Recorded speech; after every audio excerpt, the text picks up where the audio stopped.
You are listening to KSG Podcast. This is a short, crisp, concise, exam-oriented, edited editorial for civil services aspirants. In this podcast, we are going to talk about India's new opportunity. Source for the content is Montek Singh Ahluwalia's article for Mint. The Indo Pacific Economic Framework, or IPEF, launched by the US at the Quad meeting in Tokyo, was joined by India, Japan, and Australia, and going beyond the Quad, also by Korea and 8 other East Asian countries. China is not a member, which gives the group a distinct geopolitical flavor since all its members share worries about China's muscular nationalism and expansionist ambitions. Apart from geopolitics, the group will also produce many immediate benefits on the economic front in terms of cooperation in investment and technology development for clean energy. But what is much more important is the possibility that it could become the foundation for longer term economic integration of like minded countries.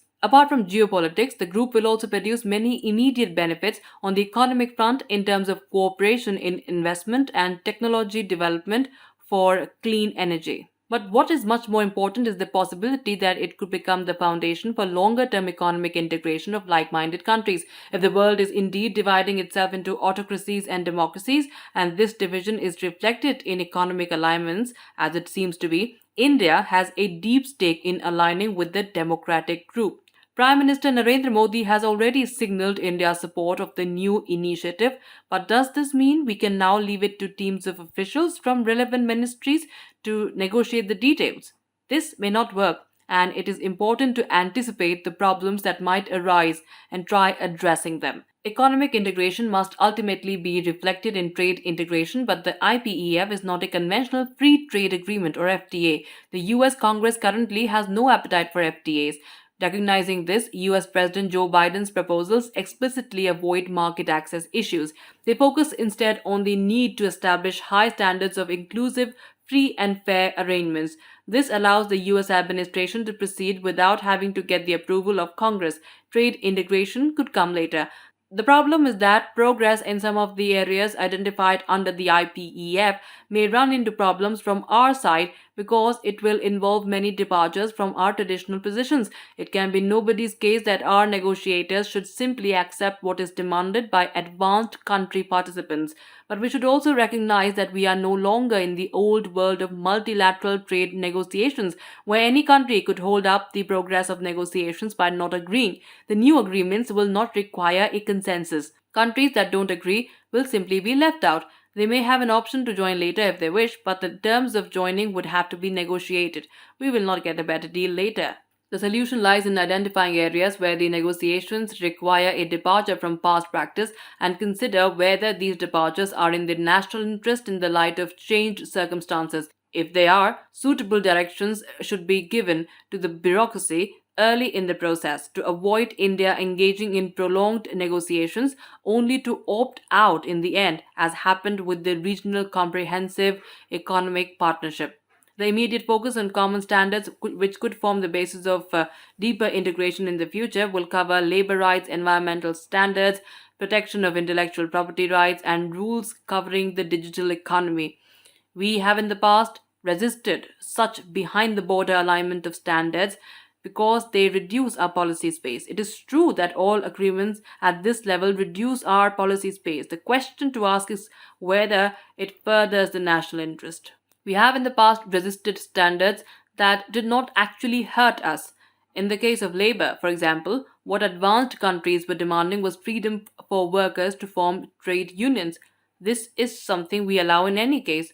It was China that had problems with these requirements, and there was no reason for India to object. The government has repeatedly clarified that Atmanirbharta or self-reliance does not mean isolation and protectionism. On the contrary, we want India to attract foreign investment and become part of global supply chains. This is the right approach, and building reliable supply chains is an explicit part of the IPEF agenda. However, if this requires alignment of behind the border standards, we should look at this possibility constructively. We can try to carve out exceptions for especially sensitive areas and build in a suitable adjustment period to comply with these standards. Most importantly, we need to keep in mind that if the standards are acceptable to other developing countries, they should also be acceptable to us.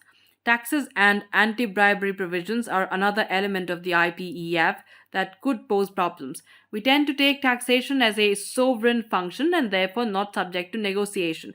However, we must also recognize that businessmen, both Indian and foreign, have often complained of our tax system as a form of tax terrorism.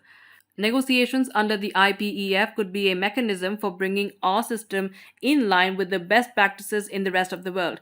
This would add to India's attractiveness as a trading partner and as a destination for investment, especially in new supply chains. In fact, we should initiate an internal review of our tax administration involving experts and not just the Department of Revenue, and come up with charges that we think are desirable in any case. Digital trade and e commerce is another critical area included under the IPEF. It's certain to gain importance in the years ahead, and given India's comparative advantage in software development and application, it would be highly desirable to evolve an agreed set of rules that could be applied across like minded countries. There are many contentious issues here, including issues of transparency, the requirement of fair competition in a world dominated by a few players, and the ownership and the localization of personal data. The US and Europe have differences on these issues. We need to play a constructive role in evolving a global census, and our negotiators may need flexibility. Indian business also needs to be mobilized in support of the new integration. As Naushad Forbes has pointed out in his excellent book, The Struggle and the Promise, the views of Indian businesses that are potentially competitive globally are often not heard. The voices that are heard are of businesses that are afraid of competition and happy to lobby for protectionism to survive. This has to change. Business groups will be much more willing to express a view if consulted at an earlier stage, before the government takes a view, rather than later. Finally, negotiations involve multiple ministries, which then engage in cumbersome interministerial consultations. Trade negotiations are too complex to be handled by individual ministries acting in silos, inevitably burdened by precedents. We need an empowered trade negotiator to consult with concerned ministries and report to the Prime Minister and key ministers with an assessment of pros and cons.